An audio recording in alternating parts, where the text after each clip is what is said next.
Friends, welcome back to my YouTube channel. ಇವತ್ತಿನ ವಿಡಿಯೋದಲ್ಲಿ under ಗ್ರ್ಯಾಜುಯೇಟ್ನ NTPC post ಬಗ್ಗೆ ಈ ವಿಡಿಯೋದಲ್ಲಿ ಡಿಸ್ಕಸ್ ಮಾಡ್ತಾ ಹೋಗ್ತೇನೆ. ನೀವೇನಾದರೂ ಹೊಸಬರಾಗಿದ್ದರೆ ನಮ್ಮ ಚಾನಲ್ನ ಲೈಕ್ ಮಾಡಿ, ಶೇರ್ ಮಾಡಿ, ಸಬ್ಸ್ಕ್ರೈಬ್ ಮಾಡಿ. ಹೋದ ವಿಡಿಯೋದಲ್ಲಿ ನಾವು NTPC ಗ್ರ್ಯಾಜುಯೇಟ್ಸ್ಗಳು ಹೇಗೆ ಅಪ್ಲೈ ಮಾಡೋದಂತ ವಿಡಿಯೋದಲ್ಲಿ ಹೇಳಿದ್ವಿ.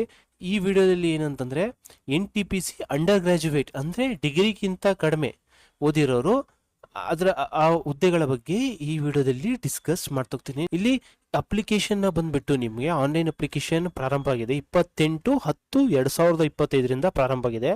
ಇಲ್ಲಿ ಲಾಸ್ಟ್ ಡೇಟ್ ಬಂದ್ಬಿಟ್ಟು ಫೀ ಪೇಮೆಂಟ್ ಬಂದ್ಬಿಟ್ಟು 29 ನೀವು ಪೇಮೆಂಟ್ನ 29/11/2025 ನೀವು ಫೀ ಪೇಮೆಂಟ್ನ ಮಾಡಬೇಕಾಗತ್ತೆ.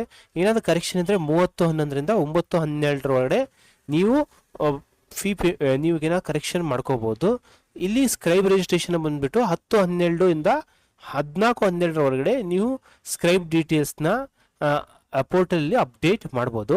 ಇಲ್ಲಿ ಯಾವ ಹುದ್ದೆಗಳಿದಾವೆ ಅಂತ ಬಂದರೆ ಇಲ್ಲಿ ಟೋಟಲ್ ಬಂದ್ಬಿಟ್ಟು 3058 ಹುದ್ದೆಗಳಿದಾವೆ.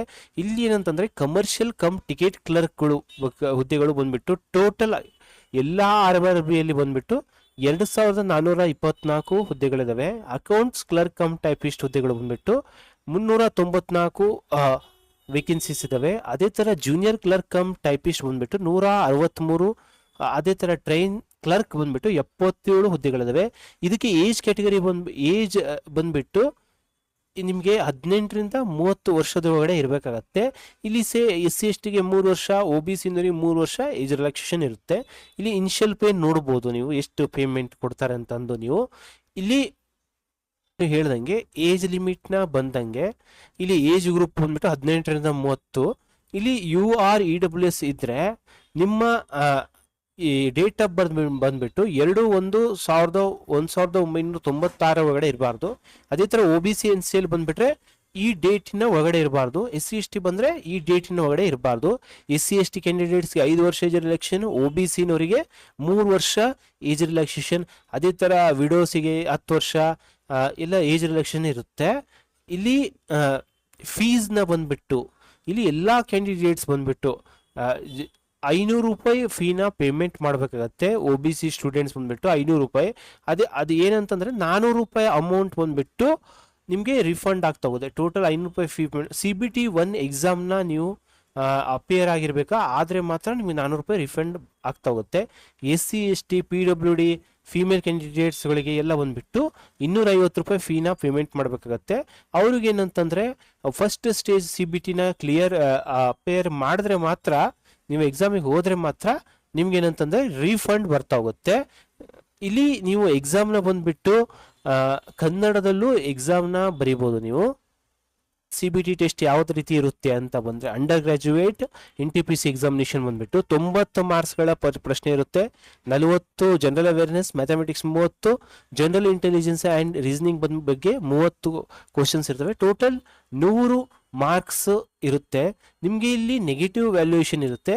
ಪ್ರತಿ 3 ತಪ್ಪಿಗೂ ಕಾಲ್ ಭಾಗನ ನಿಮಗೆ ಕಟ್ ಮಾಡ್ತಾ ಹೋಗ್ತಾರೆ. ಇಲ್ಲಿ ಏನಂತಂದರೆ ಫಸ್ಟ್ ಸ್ಟೇಜ್ನಲ್ಲಿ ಯಾರು ಕ್ಲಿಯರ್ ಆಗಿರ್ತಾರಲ್ಲ ಅವರಿಗೆ ಏನಂತಂದರೆ ಸೆಕೆಂಡ್ ಸ್ಟೇಜ್ CBT ಎಕ್ಸಾಮ್ಸ್ನ ಮಾಡ್ತಾ ಹೋಗ್ತಾರೆ.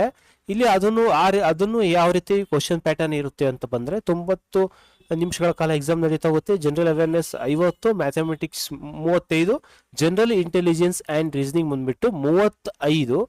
ಟೋಟಲ್ ಬಂದ್ಬಿಟ್ಟು 120 ಕ್ವಶನ್ಸ್ ಇರ್ತವೆ. ಇಲ್ಲಿ ಎಲ್ಲ ಸಿಲೆಬಸ್ ಯಾವ ರೀತಿ ಇದೆ ಅಂತ ನೀವು ನೋಡ್ಬೋದು. ಇಲ್ಲಿ ಯಾವುದಕ್ಕೆ ಯಾವ ಥರ ಟೆಸ್ಟ್ ಮಾಡ್ತಾ ಹೋಗ್ತಾರೆ ಅಂತ ಬಂದರೆ ನಿಮಗೆ CBT ಟೆಸ್ಟ್ ಕಾಮನ್ ಆಗಿ ಎಲ್ಲ ಮಾಡ್ತಾ ಹೋಗ್ತಾರೆ. ಆದರೆ ಇಲ್ಲಿ ನೋಡ್ರಿ ಕಮರ್ಷಿಯಲ್ ಟಿಕೆಟ್ ಕ್ಲರ್ಕಿಗೆ ಬಂದರೆ ಯಾವುದೇ ಥರ CBT ST ಅಂದರೆ computer based typing skill test ಇರೋದಿಲ್ಲ. ಅದೇ ಥರ ಅಕೌಂಟ್ಸ್ ಕ್ಲರ್ಕ್ ಟೈಪಿಸ್ಟಿಗೆ ಬಂದರೆ ಅವರಿಗೆ CBT ಅಂದರೆ ಇಂಗ್ಲೀಷ್ ವರ್ಡ್ಸ್ನ 30 ವರ್ಡ್ಸ್ ಪರ್ ಮಿನಿಟ್ ಟೈಪಿಂಗ್ ಮಾಡುವಂಥ ಎಬಿಲಿಟಿ ಇರಬೇಕಾಗತ್ತೆ ನಿಮಗೆ. ಜೂನಿಯರ್ ಕ್ಲರ್ಕ್ ಟೈಪಿಸ್ಟ್ ಬಂದ್ಬಿಟ್ಟು ಅದಕ್ಕೂ ಏನಂತಂದರೆ CBT 1 CBT 2 ಕ್ಲಿಯರ್ ಮಾಡಿದಾಗ CBT ST ಟೆಸ್ಟ್ನ ಕ್ಲಿಯರ್ ಮಾಡಬೇಕಾಗತ್ತೆ. ಟ್ರೈನ್ ಕ್ಲರ್ಕಿಗೆ ಯಾವುದೇ ಥರದ CBT ST ಟೆಸ್ಟ್ ಇರೋದಿಲ್ಲ. ಏನಂತಂದರೆ ನಿಮಗೆ ಯಾವ ಥರದ ಪೋಸ್ಟ್ ಅಂತ ಹೇಳಿದ್ದೀನಿ. ಇಲ್ಲಿ ಏನಂತಂದರೆ ಎಜುಕೇಷನ್ ಕ್ವಾಲಿಫಿಕೇಷನ್ನ ಬಂದ್ಬಿಟ್ಟು ಇಲ್ಲಿ 12ನಲ್ಲಿ ಮಿನಿಮಮ್ 50 ಮಾರ್ಕ್ಸ್ ಇಂತ ಹೆಚ್ಚಿಗೆ ತೆಗೆದಿರ್ಬೇಕಾಗತ್ತೆ.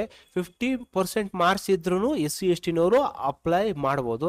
ಅದೇ ಥರ ಅಕೌಂಟ್ಸ್ ಕ್ಲರ್ಕ್ ಕಮ್ ಟೈಪಿಸ್ಟ್ ಬಂದರೆ ಇಲ್ಲಿ ನೋಡ್ಬೋದು ನೀವು CBT/ST ಟೆಸ್ಟ್ ಇರುತ್ತೆ. ಅವರು ಏನಂತಂದ್ರೆ 50%ಗಿಂತ ಜಾಸ್ತಿ ತೆಗೆದಿರ್ಬೇಕಾಗತ್ತೆ ಜನರಲ್ನವರು.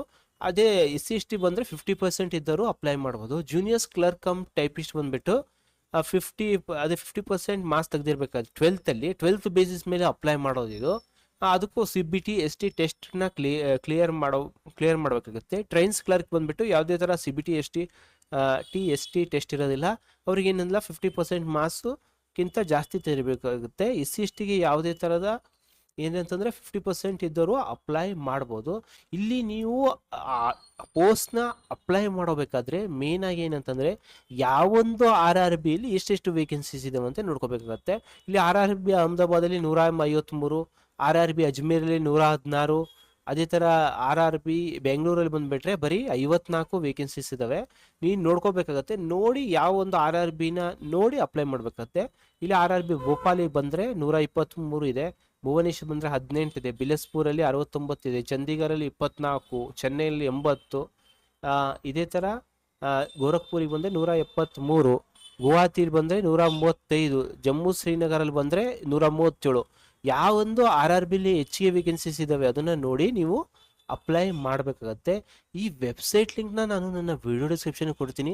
ಆ ಲಿಂಕ್ನ ಮೇಲೆ ಕ್ಲಿಕ್ ಮಾಡೋ ಮುಖಾಂತರ ನೀವು ಈಸಿಯಾಗಿ ವೆಬ್ಸೈಟಿಗೆ ರೀಚ್ ಆಗಿ ನೋಟಿಫಿಕೇಷನ್ನ ಓದ್ಕೊಂಡು ನೀವು ಆಮೇಲೆ ಅಪ್ಲೈ ಮಾಡಿ. ಈ ವಿಡಿಯೋ ನಿಮ್ಗೆ ಇಷ್ಟವಾದಲ್ಲಿ ನಮ್ಮ ಚಾನಲ್ನ ಲೈಕ್ ಮಾಡಿ, ಶೇರ್ ಮಾಡಿ, ಸಬ್ಸ್ಕ್ರೈಬ್ ಮಾಡಿ. Thank you.